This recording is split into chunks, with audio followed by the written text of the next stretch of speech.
Welcome to the Conscious Radio Network's YouTube channel. Become enlightened, have fun, and tell all your friends and family to share with everyone they know. You can find us on Facebook and stay up to date on our Facebook group, or find us on Twitter, Instagram, and TikTok. Our podcasts can be found on Libsyn, iHeart, Spotify, Google Podcast, and more. Most of all, remember to go to our official website at consciousradionetwork.com for podcasts, hosts, future shows, and scheduling. We also want to welcome our international audience. Don't stop now. Enjoy the community. Subscribe today.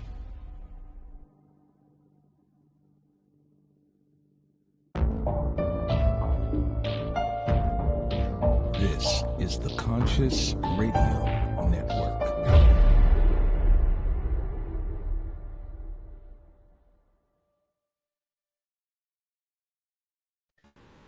Good morning, afternoon, or evening, wherever you might be on this spaceship we call Earth. Welcome to Conscious Radio Network's weekly podcast series, The Seance. I'm your host, Reverend Dr. Paul Meckes. If this is your first time tuning in, please click subscribe, like, share, and comment. Also, don't forget to follow us wherever you listen to your podcasts. Today, what are you eating? We have joining us a certified functional diagnostic nutritionist and author of the book, Autism, Wellbeing Plan, How to Get Your Child Healthy. The scope of his health research covers many areas, including autism and children's health, pregnancy preparation and recovery, and optimizing health and longevity. As a health professional, he uses advanced lab testing to identify hidden metabolic and health imbalances and teaches clients how to use diet, supplementation, detoxification, stress reduction, sleep optimization, and other strategies to address chronic health issues to transform your health. Let's welcome to the show, Christian Yordanov. Welcome back. Paul, thank you so much. That was what an intro. I hope I live up to it, my brother. Oh, always, brother. Always. So, we want to get into the rabbit hole today, and inform people and try to differentiate the myths from the legends to what the reality of what is really in our diet, and being conscientious of what we are eating, because of it seems like there's a huge amount of disabilities, disease out there, and how food is our medicine. So, do you want me to start somewhere? Oh yes. Take us back how you got into this, and then or right where what your research is right now and what you're working on. So actually, it's kind of cool that we had to redo this interview, bro, because in the last week, basically on Monday, the day after we spoke last, in the morning, as I was having my morning cup of joe in front of my near infrared and red light therapy light, I got a divine download from the universe, and I got an idea for my next book. All of August, I said to myself, I'm going to chill out a little bit and let my next idea come to me. But it was September. It was kind of middle way through September, and I was already like, I don't know what to. I have to be working on something. Why am I not? Why haven't I figured out what it is? And I had an idea for a course all about gut health, and I had kind of started that. I'd done the research. It was all about doing the hard work now: slides, recording, editing, and something was pulling me away. So I got this idea for a book. It's going to be called something along the lines of Shortcuts to Better Health, Longevity, and Mental Performance, right?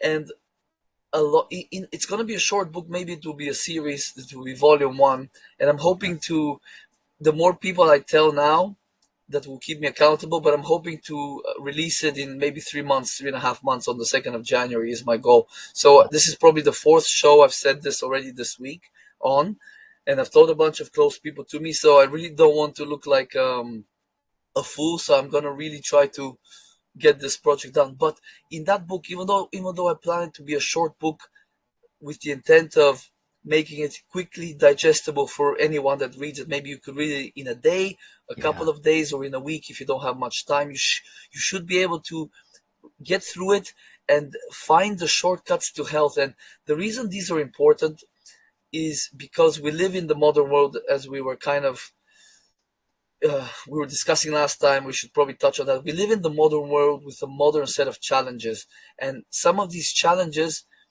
are so in our face, like the nutrition, the food supply being bereft of nutrients and full of toxins. Hmm.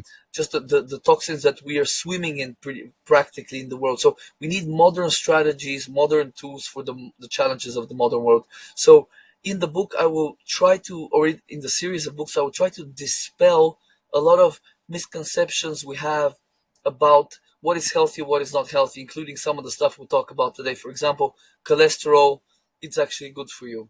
Most cells make cholesterol. It's vital. It's vital. Saturated fat is the best type of fat to eat. Polyunsaturated omega-6s are not heart healthy. They are literally one of, if not the biggest, they're the biggest driver of disease in our society, right? Yeah. So I guess we can start there. Let me pause here just for the listeners, because I feel like we've already done this once. Let me just give folks a little bit of my history. I I What really got me into health is my unhealthy lifestyle in my 20s. In my early 30s, I finally decided I need to get my act together. I wanted to have children, and I wanted to see them grow up and perhaps even see my grandchildren. So I quickly I quickly dove into all the research and all the kind of the longevity stuff and the disease stuff to figure out, is it genetic, is it environment, what percentage is it of which. And I quickly found out it was mostly environment, how we live, the diet, lifestyle. These are the main things that determine your health and longevity. I also saw a lot of my family members succumbing to disease and at the hands of a medical system that was just making them worse, barely even treating symptoms, just making everything worse and worse and worse over the decades. And I really didn't want to end that way. So I said I have to take responsibility for my health and my immediate family's health. And it's turned, one thing led to another.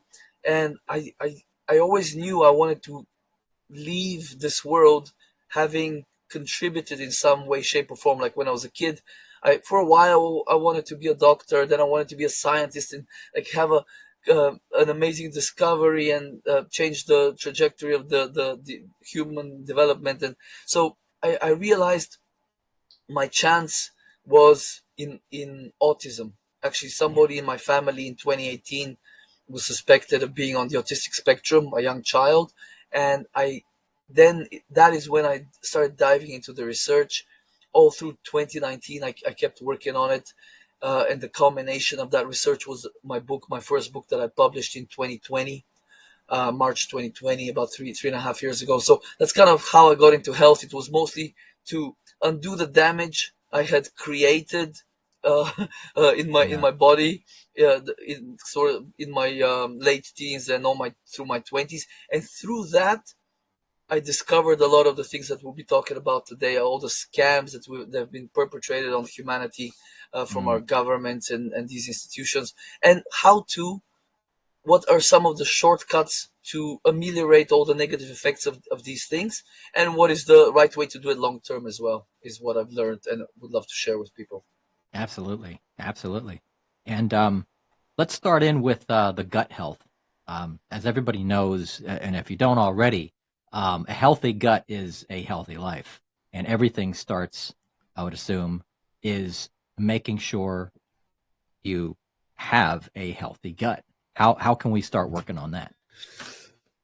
And here is exactly one place where the modern medical paradigm has really already failed us. And if we look at, since the discovery of penicillin, how much antibiotics have been overused. Like as a kid, you take the kid to the doctor, and for the longest time, it might be a virus, it might be bacteria thing, they'll just give them an antibiotic. And we know that things that can cause a fever include so many things that don't even have to be pathogens. Like, first of all, it could be parasites or, or viruses or something that won't respond to an antibiotic. Second, it could be something that the specific antibiotic you're giving might not respond to. Most of the time, they don't test. They just guess. It's a diagnosis based on algorithms, and very often it's just guesswork. It's a little bit voodoo. So that's caused a lot of people's guts to be like in a horrendous state, for one. And then the fact that we were scared for, I remember growing up, all the ads on TV, things like, did you know your kitchen counter has more bacteria than your toilet seat? Stuff like that. And man, I remember we'd be watching it with my sister, and I think that's what sort of turned my sister into like a germ phobe. She's like disinfecting things, and this is so many young people. Well, I'm not that young anymore, but so many people in my generation are just so scared, and then the virus thing, people with the masks and disinfecting the hands, and it just, it's gone pathological how afraid we are of things that shouldn't even make a dent in you if everything is fine in terms of your organism, if the quote unquote, if the terrain is in good shape. And we also have the terrain theory as opposed to the Pasteur virus theory and all this stuff. Some folks even speculate or postulate that viruses have not even properly been proven to exist. And I'm definitely open-minded to these theories, but that's a whole big rabbit hole we don't have to go down. So but I have spoken about that on other podcasts, and there is a very compelling evidence for the counter argument. Anyway, a good gut really starts with the diet, as most health really starts with the diet. If you're going to be eating the standard American diet or the Western diet, it's going to include a lot of processed foods and a lot of chemicals that are literally either damaging the gut or in some way, shape, or form are harming the commensal bacteria. And we call them commensal because some of them are not necessarily beneficial.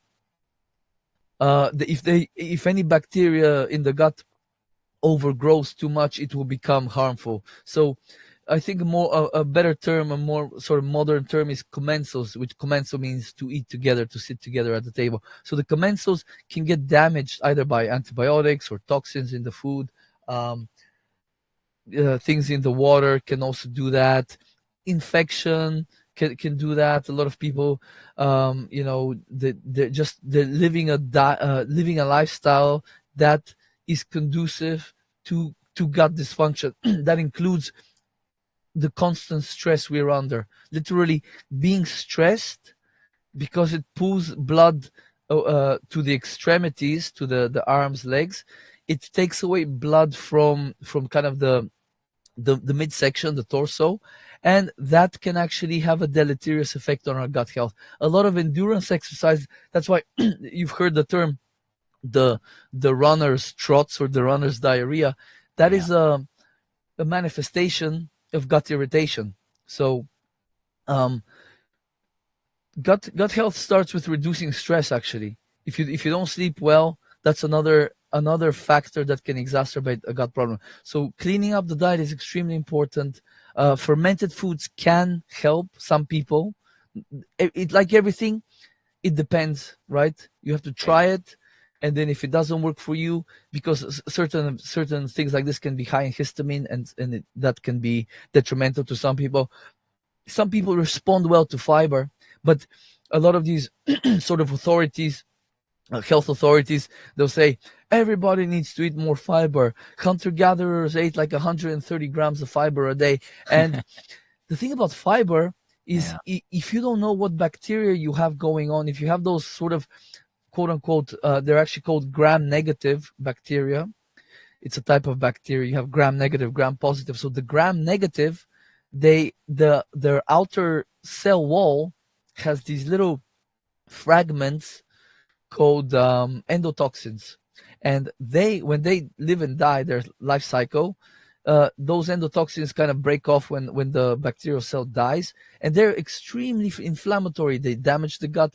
They can get into the circulatory system, incite immune system responses. They can open up the blood-brain barrier that can really cause havoc in the body. So if you don't know what you have in the gut, if you've never done like a microbiota test of some kind, just taking fiber can make some people worse, because you're giving fuel to these bacteria to go forth and multiply. And then as they as they do that, you're getting more endotoxin in the gut. So it's a very individual thing. So cleaning up the diet is number one. Avoiding insults to the gut is up there too. Reducing stresses of all kinds, including endurance exercise, just kind of doing crazy things that will cause physical trauma to the gut area. I used to do Thai boxing, which is like a type of kickboxing, and it would be taking a lot of knees and stuff like that to the gut area. And yeah, I mean, things like that are going to be detrimental to the gut. So probiotics can help.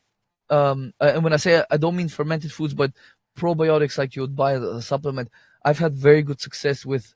There's 3 types of probiotics. You have your lactobacillus bifido mixes. You have the spore forming ones, which is a bacillus number of strains, and you have the Saccharomyces boulardii, which is an yeast, friendly yeast. And I've had really good success with people, with myself, with my family, friends, with probiotics. But again, the most important thing, as always, is the diet. If the diet is inflammatory, if it has a lot of seed oils, and maybe that's an area we can unpack as well, it's super important.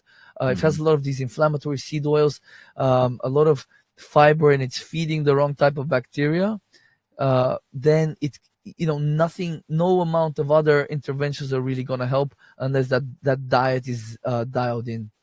Yeah. And when you mean seed oils, kind of like let's see, sesame seed oil. So that's been popular in the West. Yeah, all of the seed oils. I'm talking about vegetables. Well, they call them vegetable oils, but corn, soybeans. Oh yeah. Canola or rapeseed in Europe. Yeah. These are safflower, sunflower oil. These are the probably most important causal factor in all diseases. I would go that far, Paul. I think more and more evidence is showing that it's the seed oils, it's not the sugar, because if you look at the rise in sugar consumption, it correlates very well with the rise in diseases. Yeah. But it also, the rise in sugar consumption also, I believe, correlates with the Industrial Revolution and a lot of technological advancement. So there's a lot of things that have increased a lot in consumption and in use over the last 150 years. If you look at TV consumption or TV watching time, it also correlated, at least for a period of time, with a lot of technological advancement. So it's not that easy to just say sugar up, disease up. But if we're gonna do that, if we're gonna play that game, let's look at seed oils, because seed oil consumption has been steadily increasing since basically the 1880s or 1890s. Wow. That's when it really started getting implemented, and this is a heavily subsidized industry by the government, the seed oil guys, and these are very powerful lobbies. And if you look at, so in the 1950s, they demonized cholesterol and saturated fat with very weak epidemiological research, really weak. It seems like they do a little bit of a few studies or a couple of studies, and they roll with it, and the rest is just marketing and propaganda, which is when it, you know what I mean? So they did a couple of studies, and then they did some rabbit studies where they gave them a bunch of cholesterol, and they found atherosclerotic plaques, and they found cholesterol in the plaques.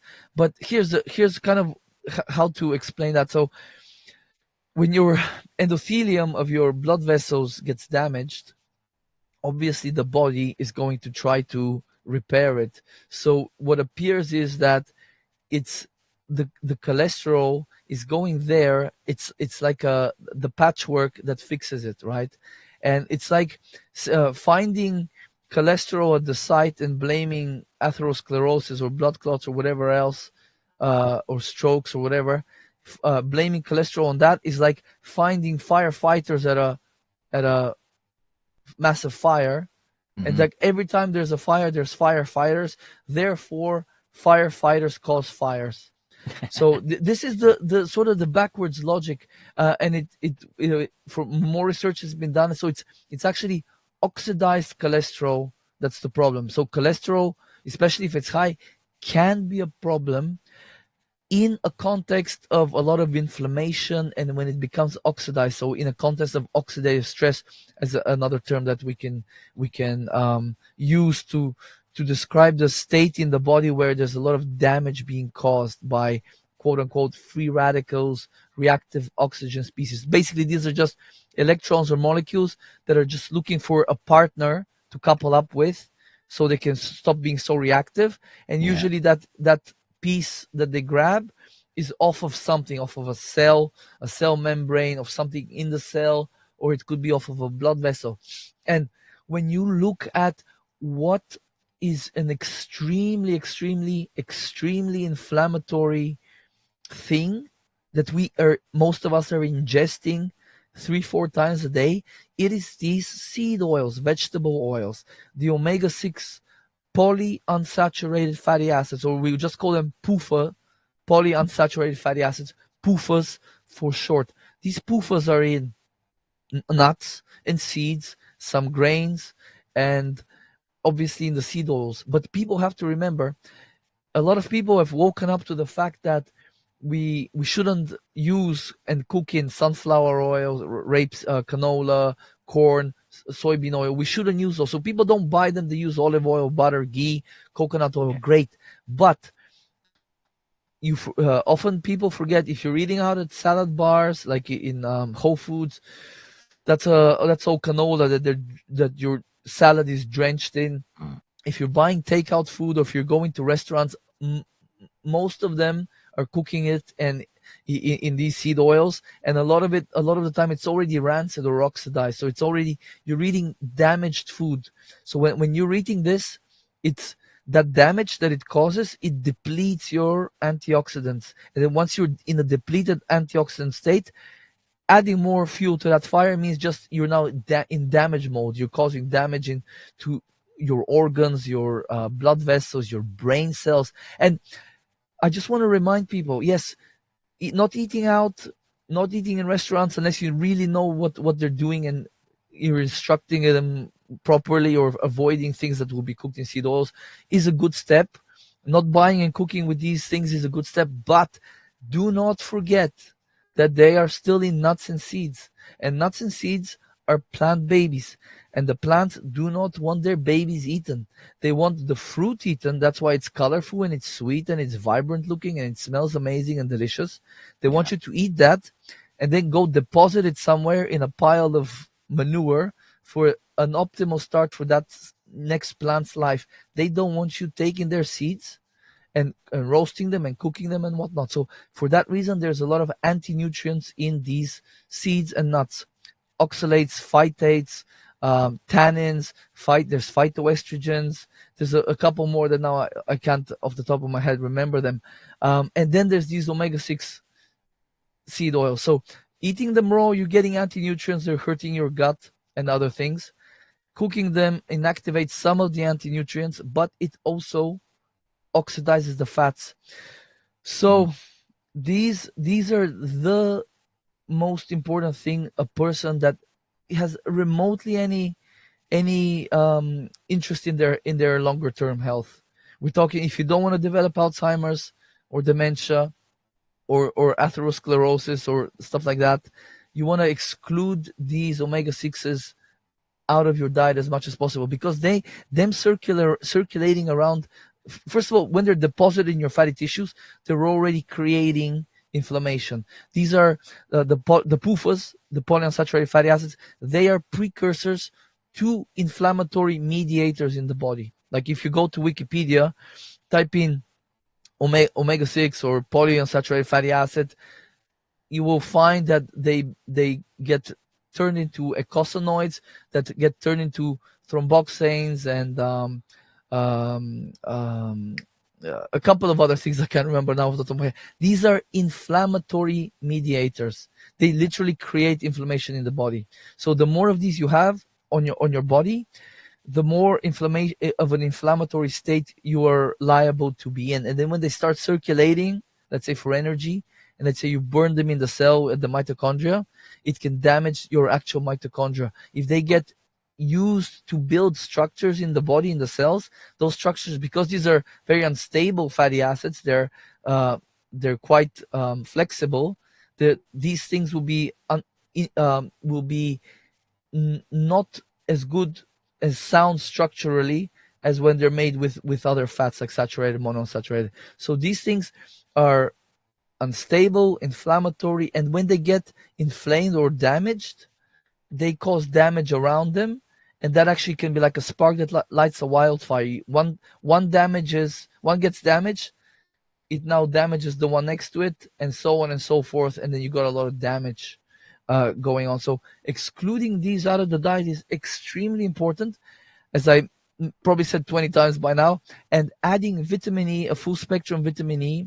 I'll be writing about this in my book. I think it will be the first chapter, because this is how strongly I feel about it, how important I think it is. Vitamin E daily, probably, or at least a couple of times a week, is extremely important to start ameliorating some of this damage, inflammation that I believe 99.99999% of us have a bunch of these in our body. That's why most people, not most people, but the majority of people are bound to become a statistic, whether that's cancer, heart disease, Alzheimer's, all the big ones. This is one of the biggest reasons. Yeah. Oof. Yeah. That's a lot. That's a lot. That's a lot, and it says a lot of good information. Now, when it comes to, I always hound about this but let's definitely be brief on this part. But what you feel is the most important thing about processed sugars. Everybody knows that too much sugar in our diet, everything today has sugar, has some sort of form of processed sugar that should not be there. And I mean, they're putting it in everything. Bread. I mean, they're putting it in stuff that it shouldn't be in.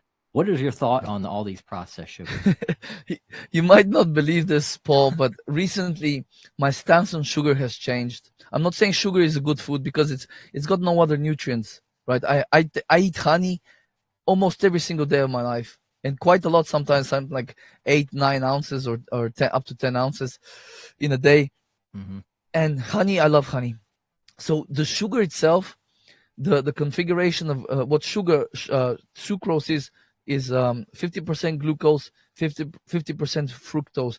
In that combination, I don't actually think it's that bad anymore after having done more research. Honey can be around that ratio, a bit more or less fructose, depending on the variety. And fruit is also glucose and fructose. Somehow, when you take glucose and fructose together, they activate certain enzymes in the cell that help them metabolize each other. And there's papers I've seen on people or researchers are using honey as a treatment for diabetes, if you can believe that. And fructose. In some countries, doctors prescribe fructose to treat diabetes. So I don't believe inherently there is that much wrong with sugar. At the end of the day, we have a blood glucose level that must be maintained.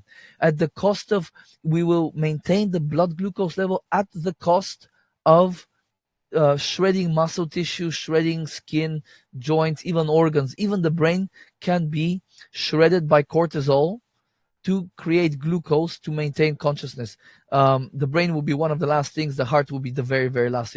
The heart is the number one priority. So the fact that we have a glucose level means that glucose can't really, really be that bad. So to go back to the previous point, I believe in an absence of PUFAs, polyunsaturated fatty acids, and seed oils, sugar is not so bad.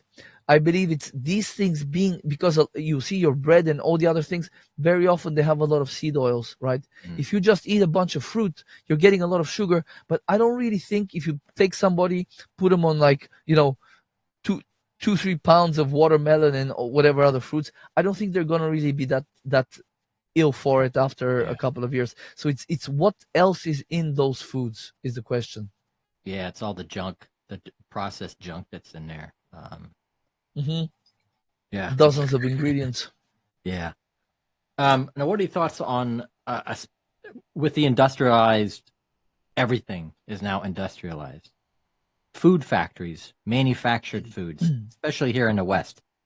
It seems all of our food, the farm is going bye-bye. It's slowly disappearing, and now everything is, you can only buy in the store, and all this GMO this, GMO that, GMO that.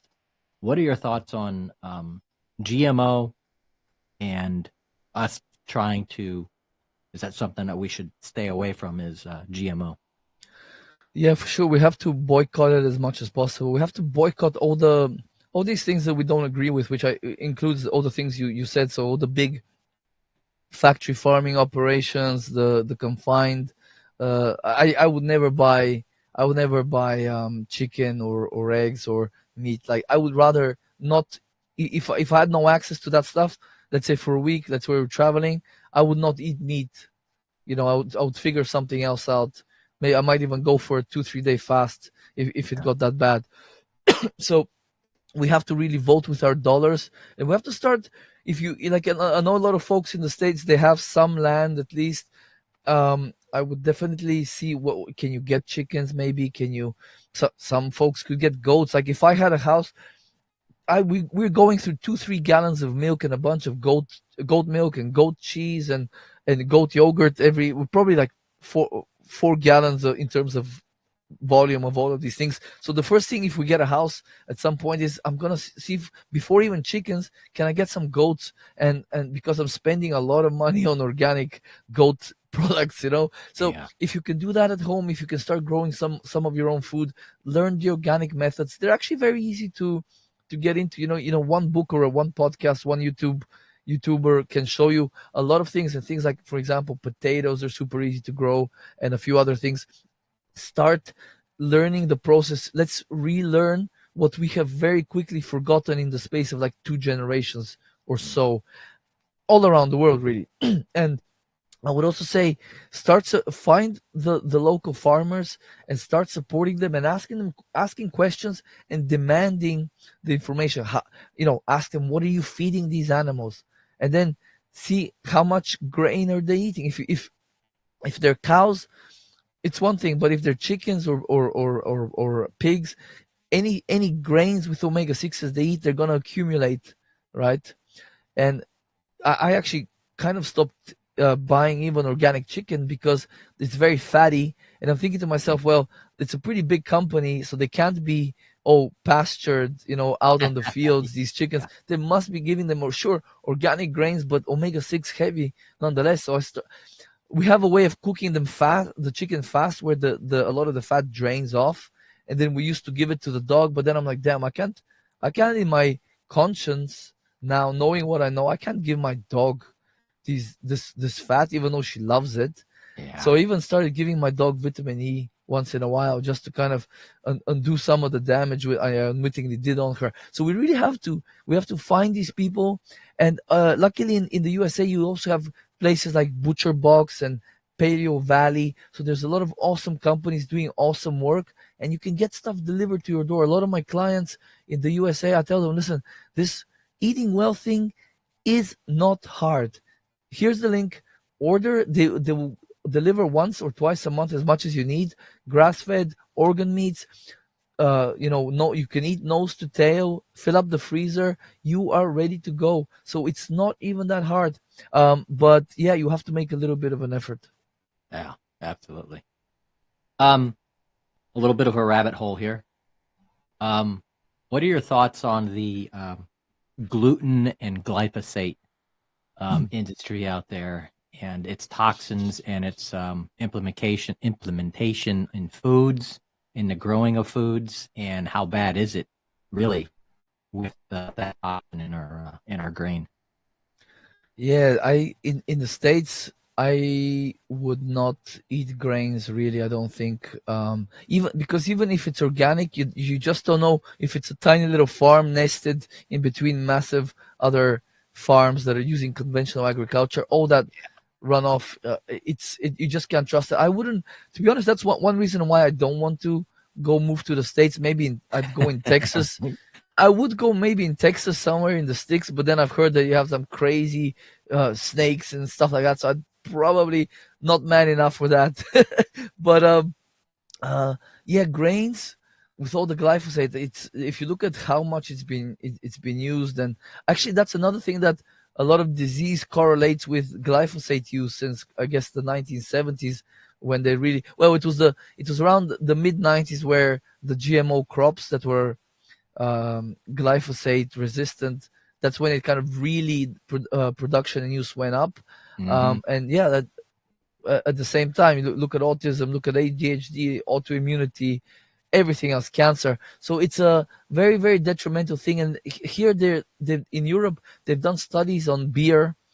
And man, I used to drink some of those beers on that list. I was like shocked that all the beers that they tested had glyphosate. Wow. And we don't use as much as in the USA. So I wouldn't drink beer. Definitely non-organic beer I wouldn't touch because for sure that's just full of glyphosate. It's been detected in even organic products and even in human breast milk. So Wow. this is an extremely poisonous thing, and just the fact that the governments are allowing this to continue. I know it's been banned in some countries, and they're going to be banning it in others. But just the fact that your government has continued to allow this to happen at such a massive scale, and nobody's gone to jail, no fines even, goes to show you how much your government cares about you. It's all money. It's all money. It's profits. It's profits, monies, and corporations that have lobbyists in government to push for these products to be used to make more money. Yeah, and then of course the disease industry, sicker people who need, the insurance industry, Mm-hmm. obviously the medical industry, all of those things are intertwined, and there's money to be made along every step, and they're milking it as much as they can. Yeah. And if they can make you sick and keep you sick, Yeah. guess what? It's another industry that they're supporting. Because if everybody was healthy, and we wouldn't need to go to the doctor, they'd be out of business. Yeah. That's why they've really taught doctors, when you go to a doctor, even if it's just nothing, they always prescribe something. Like even my wife kind of made me take our kid to the doctor a couple of times. And I saw how disappointed she is every time. So I'm like, thank God, at least that she'll stop every time asking, let's go to the doctor. And she did. But anyway, the doctors are kind of taught that, but patients also are taught to expect to be prescribed something. So they'll always prescribe you something, even if it's just Tylenol or a decongestant. It might not be, something you want, like, some nice painkiller or whatever else, but they will always give you something, even if they think you don't need anything. Yeah, all the time. So what do you see a difference in between the United States diet and industry of food compared to other countries, some of the European nations or Asia, and what you experienced with? I'll tell you, most of my clients are in the USA, and I have a lot of clients that have a really good diet. And what's really worrying nowadays is that, they eat really well. I'm talking, grass-fed, organic, all that good stuff. Mm. But people still have a lot of health problems, and their kids have a lot of health problems in spite of all that. And sometimes they kind of get down in the dumps. Like one of my clients is like, a lot of my friends, their kids are eating like pizza and crap and donuts, and they've no health problems. And my kid has whatever else. So it's kind of crazy. But what in a large part of the USA, or a large portion of the USA, what people consider a healthy diet, for them, here would be considered a very unhealthy diet, right? So the spectrum of diet kind of expands. So like, and I don't mean in a way to sort of demean how people are eating, but like in big cities, just because there's, I guess, less fresh produce, less organic, so people are eating more, mac and cheese and chicken. There might be organic chicken nuggets or whatever, but it's still chicken nuggets, still a processed food. You know what I mean? Mac and cheese, even if it's organic, it's still a kind of a not exactly. It's not, you're not exactly eating just meat and vegetables and fruits, which at the end of the day, a diet should be, a really good diet should be very clean. We're talking meat, fruit, vegetables, maybe some herbs, like really just things that were growing or that you could pick out of a garden, or just slaughter and eat, to use a slightly more crass thing. So but that's not to say that a lot of people are not eating really poorly here. I have friends that I'm like, I see them, like, I'm like telling them, man, bro, yeah, how are you even alive eating this? Like milkshakes and cokes and beers and cocktails and restaurants every day. I'm like, how are you not like falling apart? So it's bad everywhere, brother. Yeah, I know. And hopefully they don't see this show. And if they see this episode, they'll probably know that I'm talking about them. So I've known somebody for quite a long time, at least 10 years. And every time, this is quite a few years ago, that, always drinking soda. Never saw him drinking water. Candy bars, pizza, just junk food all the time. That was it. That's all they would eat. Now they're having all kinds of health issues. Jesus. Yeah. It's absolutely no wonder. It is like Hippocrates said. He said a couple of things that just really have stood the test of time. All disease begins in the gut, and let food be thy medicine and medicine be thy food. So if you're eating literal poison, which is what a lot of this processed food nowadays is, it's literal poison. Especially if it has seed oils, they are literal poison to our mitochondria, to our cells. And that is exactly what the end product will be. It will be a diseased and poisoned human that eventually the body will stop being able to compensate and adapt to it. And symptoms will manifest in whatever ways you can think of. Yeah, absolutely. Man, I tell you what, we can go on for hours and hours and hours and hours on this stuff. And I wish we had more time. But with the few minutes that we do have left, what would be a big takeaway that you would like to leave our audience for today? I honestly, really, the more research I do, it's the seed oils, guys. And I just recorded a week or two ago, I recorded an episode of my podcast. Why it's called something along the lines of why I avoid nuts, seeds, beans, and grains most of the time. So I still eat a little bit of organic basmati rice, and my kid loves those corn cakes. So if I have one organic corn cake, I'm having the whole packet. It's just the way I am. Look, can't help it. So occasionally, and then like yesterday, we were with my wife. We were at a wedding, and I had some just really chocolate ice cream sundae with nuts, and so like once in a while, it's one thing. But if you're constantly every day or every meal, because some people eat grains and like gluten every meal, or a lot of nuts, or still haven't even discovered the fact that the seed oils are really bad. Like our nanny, I was sending her links today to a vitamin E product that I use. I told her, listen, you better start supplementing vitamin E and get these things out of your diet, because I can see the trajectories she's on, and her mother's now having health problems. So I told her, look, if you don't want to end up like that, or you want to stave that off for about 10 years or so, start listening to me a little bit more. So I read the seed oils is really important. Vitamin E, a full spectrum vitamin E. Don't skimp on it. Don't buy the cheap, crappy products. This will be your friend. I would probably say most people that have not been living clean for the last few years or more, you probably will need to be taking this vitamin E for the rest of your life. And I would start getting used to the fact that there are probably things you are definitely deficient in terms of your diet and probably in your body.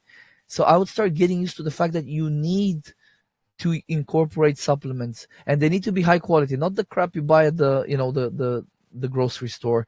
You need Yeah. to search out for good brands that do quality products, and you have to start thinking about where could your gaps be. If you don't eat much meat, probably zinc is deficient. If you don't eat egg yolks and liver, probably your B vitamins are low. So you have to, and your choline is another one. So you have to start thinking where could your gaps be and start filling in those gaps, because when the body is lacking nutrients and energy, it will triage what's the most important thing, the heart, basic functions, survival functions, and it will turn the dial down on more nice to have things like fertility, feeling joy, higher cognitive functions, connecting with higher frequencies or dimensions. You're getting divine downloads. So people that are unhappy and sad generally are in a state of some type of suboptimal energy state, right? So it's impossible to be in a high energy state and feel down in the dumps. Okay, sure, if something bad just happened, you will be, but I'm talking like chronic depression and stuff like that. A lot of that we have found out is just the people are unhealthy. It's like my research in autism. These kids, they might have cognitive issues, but a lot of that is not because of a label of autism or whatever you want to call it, spectrum disorder. Yeah. It is because they have a number of health issues, which include toxicity and include nutrient deficiencies, and that is what is causing these higher functions like learning, behavior, joy, want to be social, to be lower down, because they can't muster up the energy required for those things. They're in survival mode in many ways. So these are probably some of the most important things I could leave your listeners with, brother. Heck yeah. Heck yeah. Now, share to our audience where people can reach out to you, find you, and seek your assistance. Yeah, thank you. My website is just my name, christianyordanov.com. I offer free calls for anyone that's interested to see how I can help them out, whether you have chronic or complex health problem that you've not had the help you deserve or would like. I'm sure I can help you. So get in touch with me if you like. All my links are there for my podcast, my book. I have some video courses there, and there'll be more in the future. So yeah, christianyordanov.com. And Paul, I just want to say thank you. You're doing amazing work, and I really appreciate our conversation. And I'm glad we got to do it a second time, because, like you said, we could probably talk for a long time. Oh, yeah. And I'm looking forward to having you on my podcast, brother. Yes, absolutely. I'd be honored to be on your show. And for Awesome. for those listeners and stuff like that do not know, you might hear the accent, but you're in Portugal, correct? Yes, originally from Bulgaria. Okay, cool. Brother, it's an honor, my friend. Thank you. Thank you, brother. Thank you very much. Of good health and blessings to you. And for everybody who's watching the show, thank you for tuning into Conscious Radio Network's The Seance. We will see you again next week.